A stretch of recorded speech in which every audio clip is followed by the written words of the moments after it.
बाप के इंतकाल के बाद तो उन्हें देख के चेहरा मत बिगाड़ना, उन्हें देख के तेवर मत बदलना।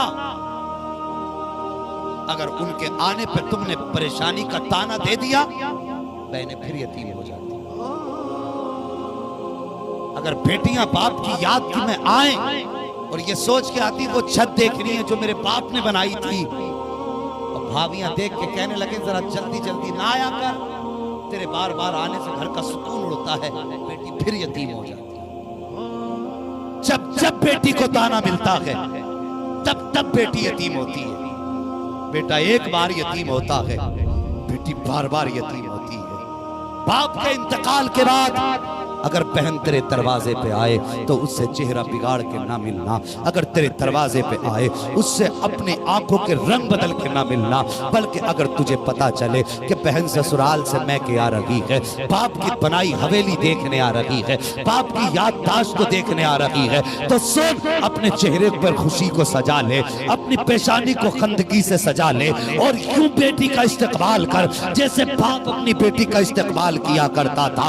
ऐसे बहन के सामने आ जैसे इसके आने पर बाप मुस्कुराया करता था। खुदा की कसम जब तू ऐसे बहन का इस्तकबाल करेगा तो इधर बहन मुस्कुराएगी, उधर कब्र में बाप की रूह इसके साथ मुस्कुराना शुरू से जा रहा हूँ। अगर मेरी आखिरी ख्वाहिश पूरी करनी है तो इतना कर लीजिए, मेरे यार को बुला के ला दीजिए। जब बच्चे ने इतनी बात कही है, बाप का चेहरा जलाल से सुर्ख हो गया, कहने लगा कि मर जा मरना है तो, लेकिन मैं अपने दुश्मन की चौखट पे नहीं जाऊंगा।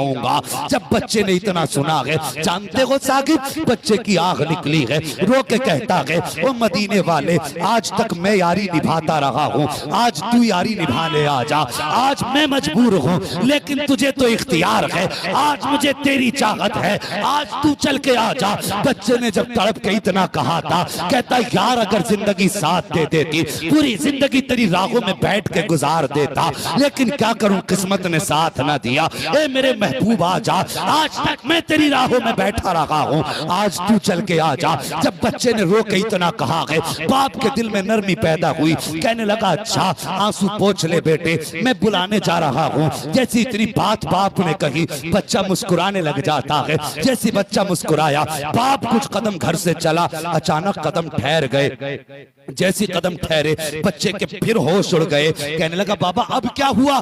बच्चा कहने लगा बेटे मैं जा तो रहा था लेकिन एक ख्याल ने रोक दिया। कौन सा ख्याल? का इस बात का डर है कहीं ऐसा तो नहीं कि वो आने से इनकार कर दे। बच्चा कहता बाबा मेरे महबूब को मैं जानता हूँ, आप नहीं जानते हो, वो आने से इनकार नहीं करेंगे। कहा बेटे हम उनके दुश्मन हैं, वो कैसे आ जाएंगे? बच्चे ने कहा था बाबा वो मेरा महबूब है, मैं जानता हूँ, कोई कहीं से भी बुलाए, किसी हाल में भी बुलाए, वो इनकार नहीं किया करता है। बुलाने की देर होती है, आने में देर नहीं होती है। ये कहा बच्चे ने। बाप ने घर से कदम निकाला है, इधर बाप घर से निकला है, उधर मस्जिद नबी से मेरे आका आ रहे हैं। अल्लाह अकबर। अचानक बच्चा माँ की गोद में लेटे लेटे कहने लगता है माँ। कहा क्या? कहा वो मेरा मदीने वाला आ गया है। जैसे इतनी बात बच्चे ने कही है, माँ ने दरवाजे की तरफ देखा, दरवाजा खाली था। तड़प के कहने लगी बेटे कोई भी तो नहीं है। बच्चा फिर कहता है माँ वो देख मेरा मदीने वाला आ गया है।